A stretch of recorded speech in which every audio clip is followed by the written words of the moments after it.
الله جل وعلا يقول يسبني ابن آدم وليس له ذا. قالوا كيف يسبك أنت رب العالمين؟ قال يقول إن لي ولد. النصارى يقول لله ولد، النصارى يقولون عيسى ابن الله، يسبون الله، يسبون ربكم. ثم نأتي نهنئهم بماذا؟ بميلاد الرب؟ نهنئهم بالكفر؟ هنيئا لكم ولد اليوم ربكم، وهو كفر بالله تبارك وتعالى. نهنئهم نقول هنيئا لكم ولد اليوم ابن الله، نهنئهم بالكفر. كيف يصح هذا؟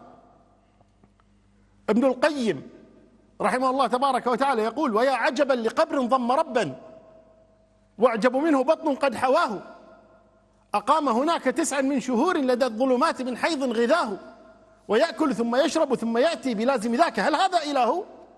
لا يمكن أبدا. فالمسلم يجب عليه أن يعتز بعقيدته وأن يعتز بدينه، وهذا لا يفسد في الود قضية أبدا، بل ولا يحزنهم أن لا تبارك لهم في أعيادهم. بعض الناس يرى أنك إذا لم تبارك لهم في أعيادهم كأن أنت متطرف، أنت متشدد، أنت لا ترضى بالآخر وغير ذلك من الكلمات الفضفاضة القبيحة. هذا غير صحيح أبدا، غير صحيح أبدا. فهل نتنازل عن دين ونأكل الخنزير لأجل أن يرضوا، ونشرب الخمر لكي أن يحبونا؟ إنها عقيدة، إنه دين، لا يجوز لنا أن نهنئهم بالكفر، لا يجوز لنا أن نشاركهم بهذه الأمور.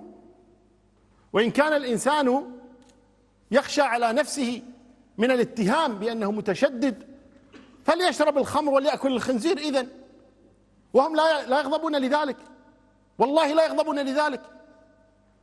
وقد ذهبنا إلى بلادهم وهم بالعكس إذا عرفوا أنك مسلم لا يقدمون لك الخنزير ولا يقدمون لك الخمر ويعذرونك بذلك، بل لو طلبت أنت الخمر والخنزير لنبهوك وقالوا هذا فيه خمر، هذا فيه خنزير، أنت مسلم لا يليق بك، لا تأكل.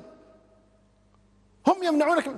كذلك لو علموا أن دينك هو الذي يمنعك من تهنئتهم بهذا الكفر لن يحزنوا، وسيقبلون منك ذلك كما قبلوا منك أنك لا تأكل الخنزير ولا تشرب الخمر. دعونا من المجاملات، دعونا من المهادنات، فلنعلن ديننا ولنقل صراحة إننا مسلمون.